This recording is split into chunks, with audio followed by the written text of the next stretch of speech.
Yes, so we welcome Professor Deshpande, Deshpande, to his second lecture in this series. And he'll be continuing from where he left. So we'll be looking at the Fourier transform.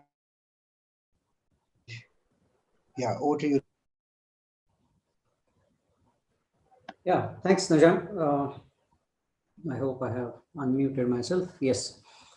Okay, so I think we had just looked at some of the properties, certainly the linearity, and we had also appreciated the conjugate variable relationship strictly adhering to uncertainty principle, where the given a certain breadth of a feature in one of the domains, it stops us from asking further details within an interval which is inverse of the spread in one of the domains. So if, for example, if we have delta t as the duration in time, it will stop us from going any finer and seeking any detailed information than for the width of delta nu, where delta 1 upon delta nu is delta t. So how good are these wavelets compared to the Fourier transforms? And pardon? Wavelets. Yeah, wavelets are sort of for more transient, non-sustained features, which will require certain envelope during which the phenomena occurs. And that envelope continues on every Fourier component. And that's one way of looking at it. Okay. If you have something happening only in certain interval and it's not a sustained phenomena, then of course you can model that as well with just the sinusoids, but it's more compactly modeled with fewer basis waveforms. If you already incorporate the bounding by the envelope as a part of the basis function. Okay. So good for transients. Yeah, good for something which doesn't last for long. Yeah. So, so what people do is actually compute essentially Fourier components with different time resolution. You know by definition that the slow frequency component, or the low frequency component, which is very slow, that's not going to change over time scales of inverse of the width that you have considered for it. And so you need not look for its variation in that, because you are not allowed to probe variation in that, having committed to certain narrowness in the frequency. So those you allow them to be where they are. And successively, as you go to higher and higher frequency or wider and wider bandwidths, if you take sort of fractional bandwidth to be same, you will find that as you go to higher frequencies, you have wider bandwidth associated with the component that you're trying to represent. And that, given the wider bandwidth, it is naturally allowing you to probe information on the time scales, which are now correspondingly shorter. And so many people display these things where a different frequency component come with different resolution, and hence they can be their time variation is monitored on inverse of the widths assigned to each one of the components. Okay, thank you. All right. So having appreciated the inverse relationship, which can also be appreciated as we go along more often, but let's look at some essential properties of Fourier transforms. The addition is a simple manifestation of the linearity of the transforms. When you have the two functions added, their Fourier transforms also add in the other domain. This can also be multiplied with some alpha and the other one by beta, and the same thing will continue with the same alpha beta weightage in the other domain. If you scale one of the variable in the axis in one domain, for example, if you stretch the time axis, you can see that you are now slowed down everything. And so whatever description you had in the Fourier domain will get compressed accordingly. So the factor by which you expand something or compress something, you will have inverse effect in the other domain. And this 1 by A is just the normalization to ensure something else, which we'll come to.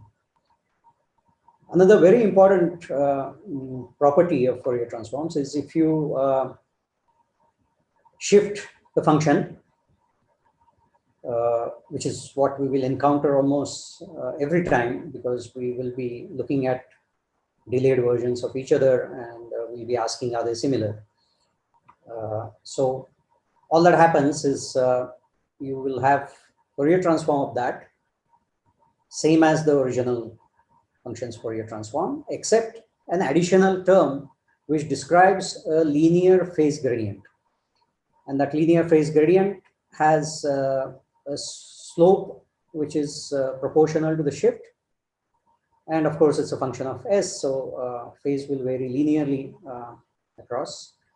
And a delay, this essentially means that what was the value of f of function f at 0 will now appear at x is equal to a. So you will find that it's a delayed version of the original function, and a positive delay will cause a negative phase gradient, and that's something that you can understand. You will have to picturize that if you want. Do that with the simple the square wave thing that we had, or even a simple delta function. You can use the original definition and just have change of variable, assume some y is equal to x minus a, and you will find that appropriate action in the integral will lead to this extra term.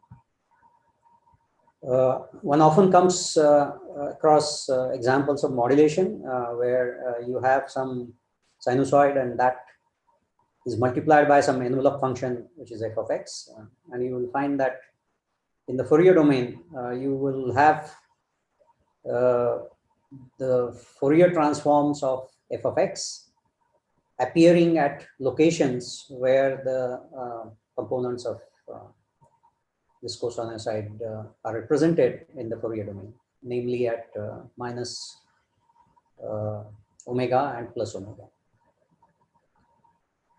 And then, of course, we're going to look at convolution in greater detail, but one of the essential theorems for which we are invoking Fourier transforms because of the elegance of operation that it gives, that if you convolve two functions in a given domain, then the respective Fourier transforms simply multiply.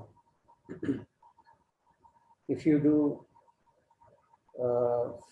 cross correlation, and the special case of cross correlation is autocorrelation, where you have the same function multiplied by its complex conjugate and split over each other, and so you construct that function. You will find its Fourier transform is nothing but the modulus square of the original transform.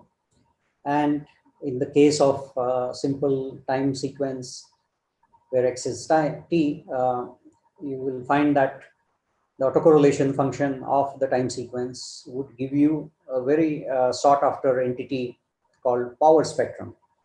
And this is what you will use routinely when you want to study intensity as a function of frequency. I will not go into the details of this other properties such as derivative and so on, but it also has the elegance that the first derivative of the function with respect to x will lead to have a Fourier transform, which is the original function and multiplied by uh, a, a linear function in the other coordinate with appropriate constants. So many people use this to do quick computation instead of taking a function and its derivative, which has all its intricacies of how you do it and so on. And so if you want to avoid that, you take the Fourier transform, multiply that by S, which is of course varying along the axis. And you will find that if you inverse Fourier transform, you will get this function. Okay. So you will not worry about derivatives of convolution and so on. These are results that you can yourself arrive at once the essential results are taken for granted, or you derive them yourself. None of them are difficult. You people are used to calculus in a much better way than is required here. One of the most important theorems, which is simply got to do with the statement of energy conservation, is saying that the integral of square of the function, or modulus square of the function, to be precise. Where is my cursor? In each domain, regardless of which domain you go and compute this quantity, it should be equal. So not only the detailed information is similar in both the domains, even the energy associated with the process is conserved across the domains. So if you are in any doubt anytime while computing Fourier transforms, what the normalization should be and so on and so forth, you will find this is one way of answering that question. Such a way that you should adjust your normalizing constants so that the energy in both the domains is same. And that's not always guaranteed or cared for. Sometimes because one wants to have the physical meaning to certain features from one domain to the other to be maintained, and that does not always conserve the energies. But when you need it, you can always ensure that. Okay, these are some examples of the Fourier transform relations that we just saw. So if a function has a rectangular window, we know its Fourier transform is a sinc function, and the imaginary part is 0 because this is symmetric around the origin. If you shift it by an amount as shown here, you will find that this results in a set of patterns. One of them is a real part, and the other one is a imaginary part. Imaginary part was remember initially 0. Now it has developed some imaginary part, but the magnitude of it will still follow this envelope. And all that has happened is there is a linear phase gradient, which has earlier the phase gradient was 0, and now you have a phase gradient which will amount to having split of the amplitude between the real and imaginary parts in the manner that is shown here.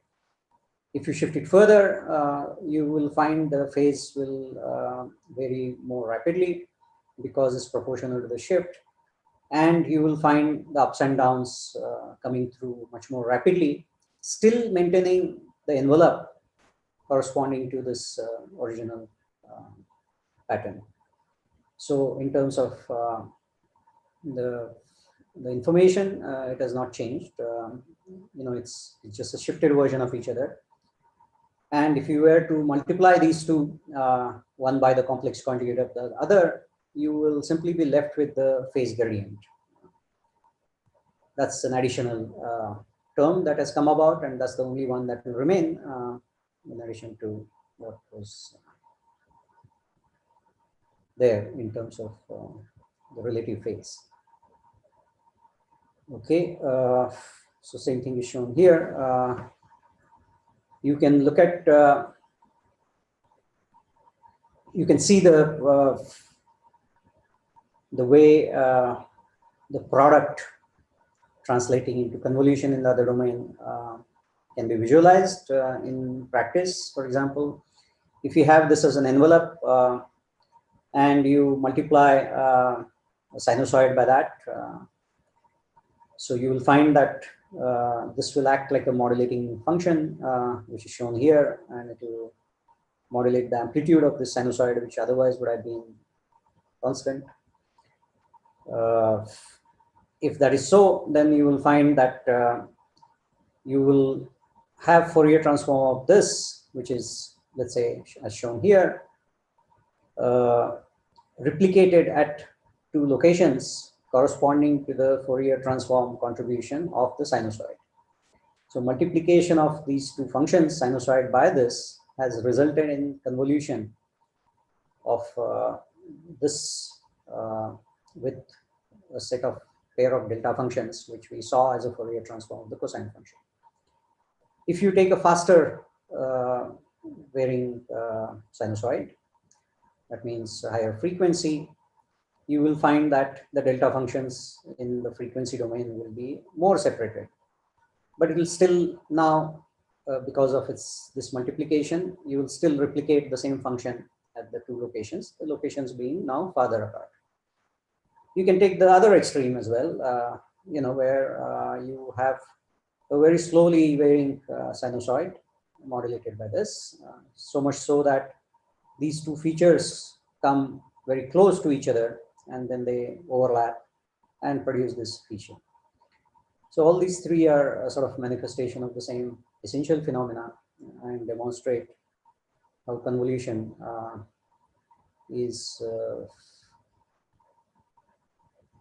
can be visualized and how that relates to simple product in the other domain. Okay. You will, this I already said, modulus square of the function in one domain. If it happens to be in the frequency domain, you will have, we'll call it a power spectrum. Then it is related to the Fourier, to the autocorrelation in the other domain. And people actually, in olden days, it was very difficult to build a spectrometer with fine channels. You would have to actually make filters with small widths, which was extremely difficult, if not impossible. So people use this trick that they actually computed autocorrelation function over long length of delays. That means you take the function, take the replica of it, shift it by a certain amount, do the product and sum the product over the entire range and get one number. And that you note down as a function of the shift that you had given. And you can compute these for a range of positive and negative shifts, and that gives you the autocorrelation function. And then you Fourier transform that and get realize a spectrometer with very fine spectral resolution. You can of course do cross correlation much the same way. You can you will find that you're essentially multiplying the Fourier transform of one function by the complex conjugate of the other function. Cross correlation is very important in the context of it's a measure, it's a way of our assessing similarity between signals or pictures or whatever n-dimensional entity. And so we use that routinely to measure similarity between the electromagnetic fields received at two spatial locations and the measure of that we get in the form of cross correlation. That's what we want. and it gives you a measure of the spatial coherence function. We will come to the details of how we need to ensure that the underlying coherence is probed and we are not misled by certain situation where the cross correlation value or the blind measure of similarity implies otherwise. One important thing is that in this autocorrelation, of course, it's with itself, and it will be always symmetric by definition, because it doesn't matter whether you shift one function or its replica. So positive, negative shifts will carry similar information, whereas in the cross correlation, that's not obvious. You could have two different functions, and it depends on which one you shift relative to the other, and that will essentially amount to flip of the axis. If you do it the other way, instead of shifting A, you shift B, you will find the relative shift domain, which is marked along the x-axis, will simply flip. And the flip of the axis we know because of the product that appears in the exponent of the Fourier transform definition.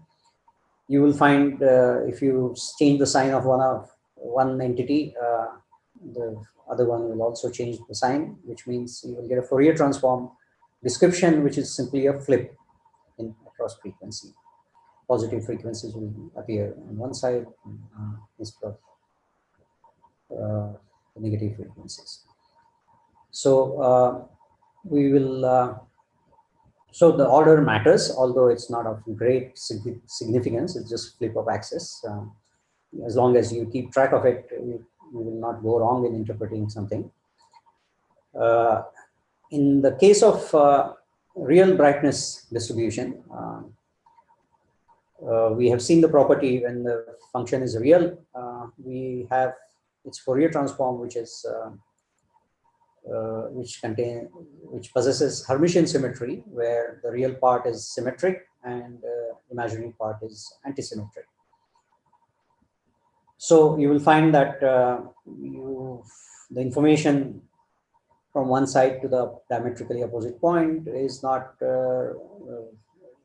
really independent of each other. Many times you use this to measure only one side of it and replace the other side by just the complex conjugate of what you already measured. This we already talked about. Linear combinations are preserved across the two domains.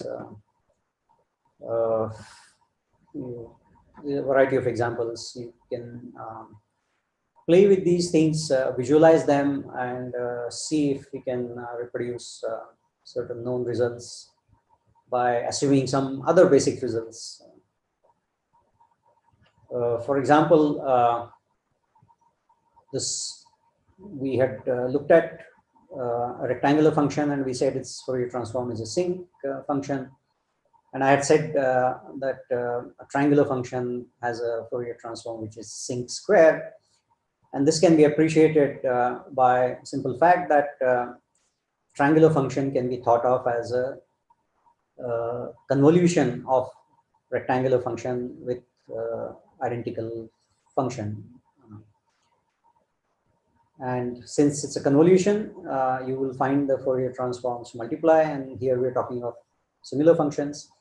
So if one of them had a Fourier transform which is sinc function, then the convolutions Fourier transform will have attained a form of sinc square.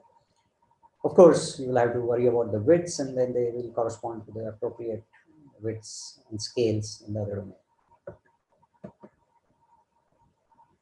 Okay, this energy conservation stuff that I mentioned is extremely handy. You can, as I mentioned, if you have magnitude scaling in doubt, use this condition freely. So, all right, the shift theorem is one of the most useful theorems, and you can quickly imagine a shifted version of a function, and without batting an eyelid, you can write down its Fourier transform if you knew the original ones, or you know what the modification is going to be when you compare these two versions through any cross correlation or otherwise. But using this, you can actually, so what you have is, as I said, positive shift gives you negative linear phase gradient, and it can be written like this, which can also be written in by expanding this version and writing the real and imaginary parts. This I already elaborated on. So you can use that to show what happens, how the cosine functions Fourier transform. If it's known, how we can, without having to know sine functions Fourier transform separately, we can derive it by simply using the shift theorem. After all, the sinusoid sine function can be a shifted version of the cosine function. The shift will amount to a phase gradient, and you will find that that phase gradient will change, split this contribution, which was both real into real and imaginary parts, so much so that both these will go into imaginary parts, and the phase shift from here to there is opposite of that. So 90-degree phase shift will develop, and you will find it has got two imaginary components which have antisymmetry. Okay, you can do a lot of playing yourself if you knew these functions. For example, if you know that two rectangular functions, you want to know the Fourier transform, you can approach it in more than one ways. You can think of two delta functions at the locations of the centers of these rectangular windows, and imagine that to be a convolution of these two delta functions with this rectangular function. And what will that tell you? That will tell you that the Fourier transform is going to be the Fourier transform of these two delta functions, which is a cosinusoid, and the Fourier transform of a rectangular function, which is a sinc function. So you will have a sinc function modulating the cosinusoid. You can also think of it as a rectangular function of this width, and from which you subtract a rectangular function of that width. This is, although it will give you the same result, it will be more tedious. It's basically subtracting one sinc function from the other. The heights of the two sinc functions will also be different, relating to the areas associated with this. Where is my cursor? The areas associated with this broader function and the one that you subtracted will be different, and they will correspond to sinc functions of two different widths and two different heights, and this difference between them will lead to something which, an answer that we could have got from just appealing to convolution. You can do similar things here, range of varieties. This is just edge heightened distribution, which you might come across sometimes. You can have a function which is actually Gaussian, but it's truncated by a rectangular window like this because of, let's say, some practical limitations of representing a function. You will find that you have multiplied two functions. One is a Gaussian, which would have gone from -∞ to +∞ times a rectangular function with unit height. Now, if you want to know its Fourier transform, you don't need to compute it. You know its Gaussian's Fourier transform is another Gaussian, and you can have that Gaussian. In fact, it's the other way. If you had a Gaussian and you were to convolve that with a sinc function, instead of computing this the hard way, you could visualize them and think of them as a truncated Gaussian. This one I already described, a triangular function. You can think of them as convolution of a rectangular function with itself, and so on and so forth. In practice, how do we compute this? As I said, convolutions are computed in the books that I read in my college days was that if you want to convolve these two functions, let's say f and g, you flip or shift the g by a certain amount and then flip it and then compute the product and then sum the product over the entire range, and then you get one number. And you do that for a series of shifts. And this is what is shown here. And you will get this function, which will be a convolution of these two functions. In the cross correlation, there is no flip, at least the way it's described. You take these two functions, shift one with respect to the other. Of course, now it matters which one you shift. In this case, it did not matter which one you shifted. For example, if this is an example where f convolved with g is same as g convolved with f, and that's not quite the same when g correlated with f is not same as f correlated with g. But as we said, it's a flip of the axis, and which you can easily understand. So all these operations which are shown here, I don't expect you to pay great attention to that, but just see the operation. It's pretty involved. Whereas all this stuff can be done in the Fourier domain by simply multiplying. Computationally also, convolutions are very costly. And you will find Fourier transforms are also costly, but there are faster versions of Fourier transforms called fast Fourier transform. And you can use those effectively and speed up the process even higher. Same thing is true of cross correlations. And this is just for completeness, the autocorrelation function shown for each one of these functions, which looks very different from any one of these realizations. So as I said, this is the formal convolution integral. You will find that this is encountered in a variety of contexts, and we will look at some of the contexts. And so if these functions are not nice looking, or we cannot get something easily done in terms of knowing one function is simple and the other function can be complicated, we can work these things out. But in some arbitrary case like this, it's really hard to compute this or even predict how they will look. So there is, of course, I find it personally a very convoluted way of doing convolution. And I think one is caught in the definition, the integral, the definition of this convolution, the way it's defined, and one simply blindly is performing this operation. Instead, a more direct way of doing it is something that is inspired by physical devices, where we have actual convolution occurring, where there is a property of the system which is defined as an impulse response, which means if you give a poke to the system, it will give you an output proportional to the height of the poke or the strength of the poke, and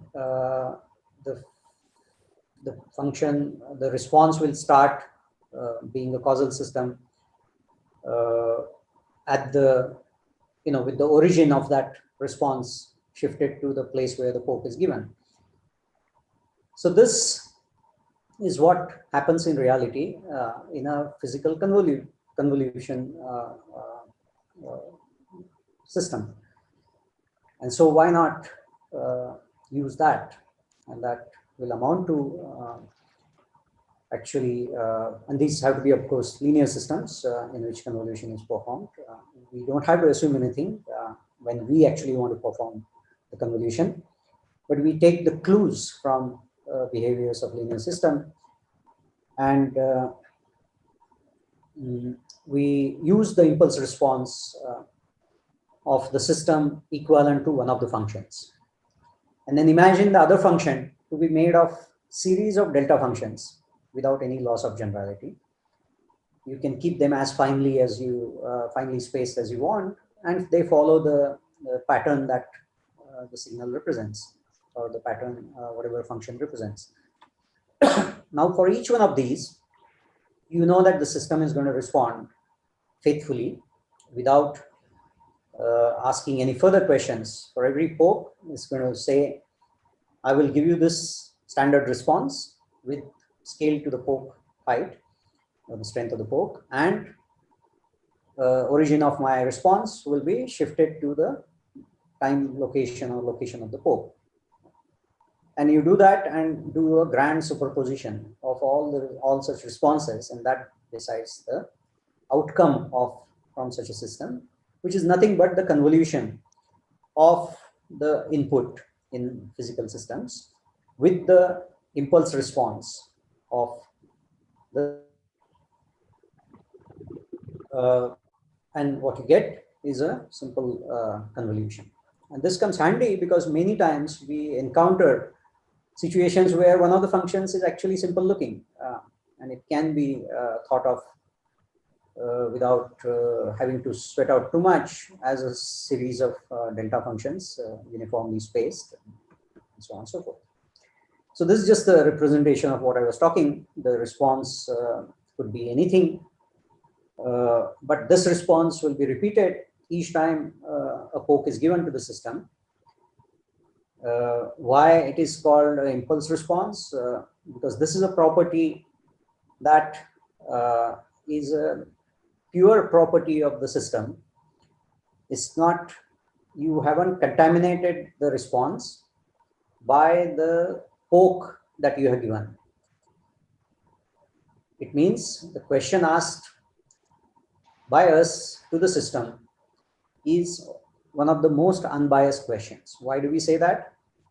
Because a delta function has a Fourier transform which has all colors.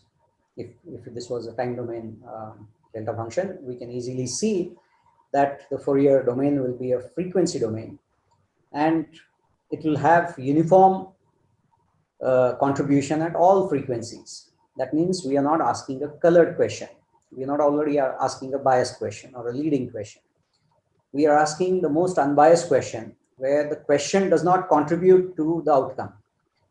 And it's only the system response, the way the system characteristics is manifested in the response. You will find reference to such things in variety of contexts. I'm talking of impulse response. People talk of point spread functions. What does it mean if certain processing or system has given rise to a response where ideally it should have been a delta function, but you see things around it, much like the way we looked at one of the early examples of convolution, where we had lots of stars in a field, and each one of the stars, although it's supposed to have been a dot with varying brightness depending on the intensity of individual sources, you had lots of nebulosity around it, or some finite blob around it, and streaks that were result of certain diffraction pattern of the telescope optics. And so what he had is a replica of this occurring at every location of the delta function, or wherever the source was. And so you will find that this is the easiest way that each input impulse at various times prompts a respective scale and time shifted impulse response from a system, which can be assumed to be one of our functions. And the other function is thought of as a series of impulses, which when superposed provides a combined response. In our case, we want to use this as a convolver sort. And you will, as I said, impulse response can be queried with a delta function, which is one of the most unbiased query that you can make to a system. So you can see this is an example I've just taken for not cluttering the diagram. Just 3 points here, A, B, C. For each one of them, there will be a response of the function that I want to actually convolve with this function. And I would find that, you know, I will have to do superposition of large number of them. So this is the way I can visualize it.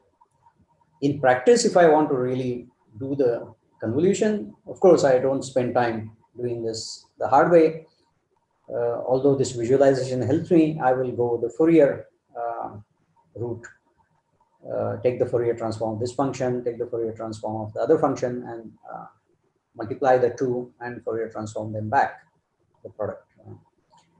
So these are examples of, you know, discrete delta functions. You can also have these delta functions very close, and you will find it will lead to a sort of more diffuse, elongated, or spread structures.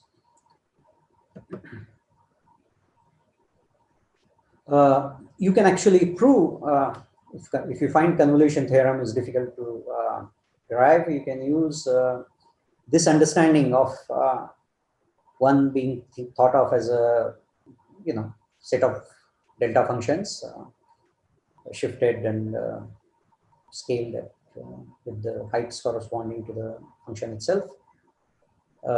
And we take another function, which is f of x, and g of x is thought of as this sum of delta functions which are shifted and have different heights. You can do this entire thing in just few steps and show that the Fourier transform of convolution of two functions is simply product of the respective Fourier transforms. Okay, these are just some more examples. I would recommend to you to think of a simple problem and convince yourself that that is also a convolution. Imagine your whatever college in which you studied and whatever course you took. Imagine that every year there is an intake of students. You assume that intake number to be anything from year to year. And then let's say the course has certain pattern, certain level of difficulty and so on. And it has certain percentage of pass outs after, let's say it is a 3-year course. Nobody passes out in the first year after entry. Nobody passes out in the second year, but after the third year, people pass out, but not all of them. Let's say only 80% of them pass out. And then some of them linger around and pass out, some fraction of them pass out, fraction of the remaining ones pass out in the next year, and so on and so forth. So let's assume, for the example sake, 80% of them pass out after 3 years for a 3-year course that is there. About 15% pass out in the 4th year, and 5% pass out in the 5th year. And let's say nobody leaves the program. Then you will find that you can compute the number of people who are passing out every year by using these two informations, and your logic will work perfectly. That people who would be passing out today will be 80% of people who took entry 3 years ago, and 15% of people who took entry 4 years ago, and 5% of people who took entry 5 years ago. Now, this doesn't require any further imagination, but what you will see that what you're computing here is a convolution. Contributions from all years are counted, really speaking. Okay, if this pattern was not restricted to just 3-5 years. So in principle, you could have both these patterns, and what the result that comes out is convolution. Now, what is important to note here is we are querying a fixed time here. I'm asking how many people will be passing out today, or how many people passed out last year. In that, we have already committed to a query time for the outcome. And you will find that it will now automatically take certain combinations of one function in terms of the shifts if the other function has to contribute. So another way of saying it is the t of passing out has to be a sum of the t of entry plus the time spent in the college. Only those combinations are valid combinations, not all combinations of entry time and the stay time.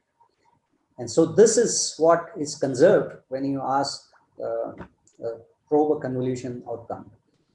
And this is to be contrasted with cross correlation, where a relative shift is what matters.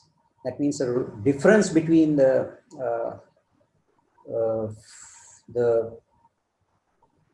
whatever axis values that the two functions have. That is what decides. That is what is conserved. You pick up pairs from the two functions which are separated by the same amount, and they are the ones which are contributing to the cross correlation. Here, the pairs are contributing such a way that the sum of the times here in this particular case, or any other axis that you want to consider, is conserved. So all pairs which have the same sum along the x-axis value will contribute here. And so that's the major distinction, and it's qualitatively hugely different. One is an outcome of certain combinations of things, and the other one is a measure of similarity. Although the integrals look very similar. Okay, you can relate this to how am I doing with time? Because yesterday I really exceeded I probably have 5 more minutes. Today I have kept my watch next to me. Is that correct? So one can relate this to examples where if one wants to find out, what is the Fourier transform of a series of delta functions, you can relate them to another series of delta functions based on the shift. The signs of the delta functions will go up and down, or they will acquire some phase gradient. Normally, you won't have the information over infinite span, so it will be a limited span, and that will cause multiplication of this function g1 with g2. So having multiplied them, this is the function you have. You will find that this will now develop a convolution. That means original delta functions now will be convolved with the Fourier transform of this, which this being wider than the separation, you will find this sinc function is narrower compared to the separation between the delta functions, and this is what you will get. Then you know that let's say in the case of pulsar signal or any other signal which is repeating, it may not be a set of delta functions, but it might have certain shape which might repeat. And if that shape is, let's say, assumed to be a Gaussian, you know that the Fourier transform of that is another Gaussian, and this being narrow compared to the separation, you will find the Fourier transform of this will be wider than the separation between the delta functions, which are Fourier transforms of this. So all these inverse relationships are to be kept track of, and then you will find, so a series of pulses over a certain span will have a Fourier transform, which is a set of sinc functions located at different harmonics of the repetition frequency. And of course, this is a example shown which is less realistic, because in practice you will have a large number of such contributions over a longer span. Once you have a longer span, this window is going to be much wider compared to these separations, which means this sinc function is going to be very narrow, almost indistinguishable from delta function. And you will find that these will largely look like delta functions, but if you really go and probe them finer, then they will appear like sinc functions, and so on and so forth. So you will generally find the pulsar signals can be represented without having to compute the Fourier transform. You can begin to visualize that. All right, I will probably stop here. This I already talked about. Okay, so I will go into the higher dimensions and the coherence tomorrow. If you have any questions, this might be a good time to have them.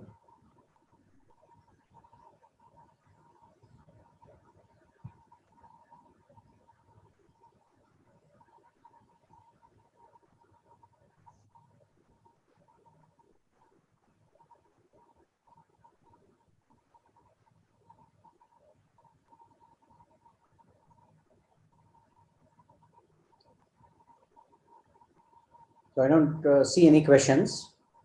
Probably a result of my not having said anything new today. I was just repeating what I have been saying, or something that might be already known to most of the people.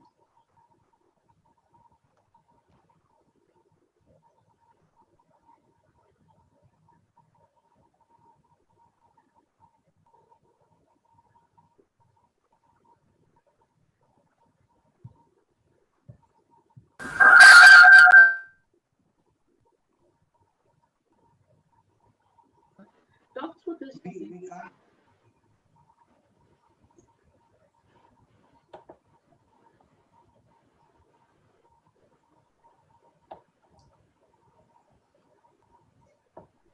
Okay, if there are no questions, we are done in time today.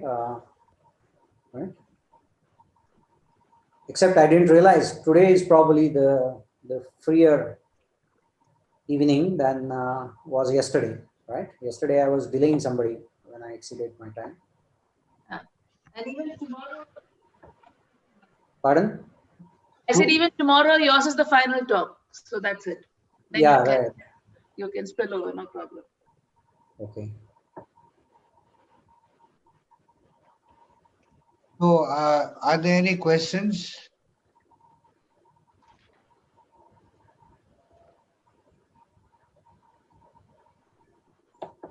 Actually, this system of having these online lectures from 9:30 to 5:30 is tough on people too, both for the speaker and for the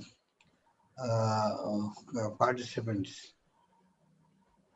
So, are there any questions from anyone?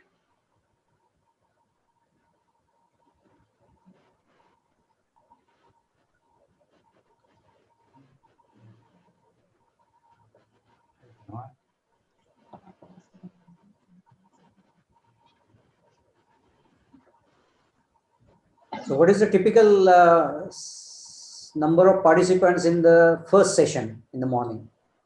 So it's I want to see how it tapers off in the evening. Yeah, so it has tapered off. It has tapered off. I think we had like 20 in the morning.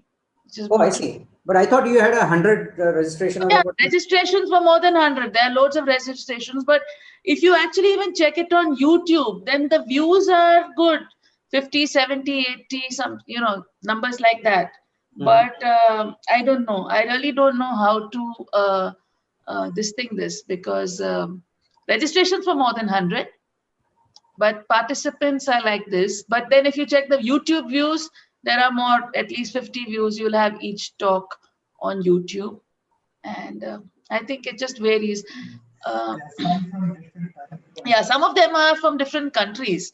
So that could be one of the Right. reasons that they're not logging in now and they'll put it Thank you later. so much. So there is a good chunk who's not from India. And then the Indian ones also, the problem, like in us also, the university at present, we actually have exams going on. Just now the lab exams are going on. And the theory exams will be in April. So that's also happened. So I don't know. Let's see. Anyway, I just think it as that, one is building a repository. So it can be there for people to use. Sure. Yeah. So in that way, it plays the role. But yeah, that's what I was telling Najam, that the advantage of having a offline meeting is, you get physically, you get the participants, you have breakfast with them and then you go to class with them. So you see them all, right? So you kind of have a track of what everybody's doing. But in this case, there is this That's fine. disadvantage. I think it's Anyway, sorry, that's how it is. I don't know. Let's hope that they... Yeah. Okay, so we will continue tomorrow. Yep. So thanks for joining. Yeah. And thanks a lot. Thank you very much. Thank you. Okay, I will stop sharing. And you will also. And then you can, Desh, if you could just mail me your PPTs, your PDFs. Yeah, eventually, yes. I think I will do that. Yeah. Thanks a lot. Bye-bye. Okay, thank you. Thanks, bye. Yeah, so see you everyone at 9:30 tomorrow morning. Yeah, okay. Bye-bye.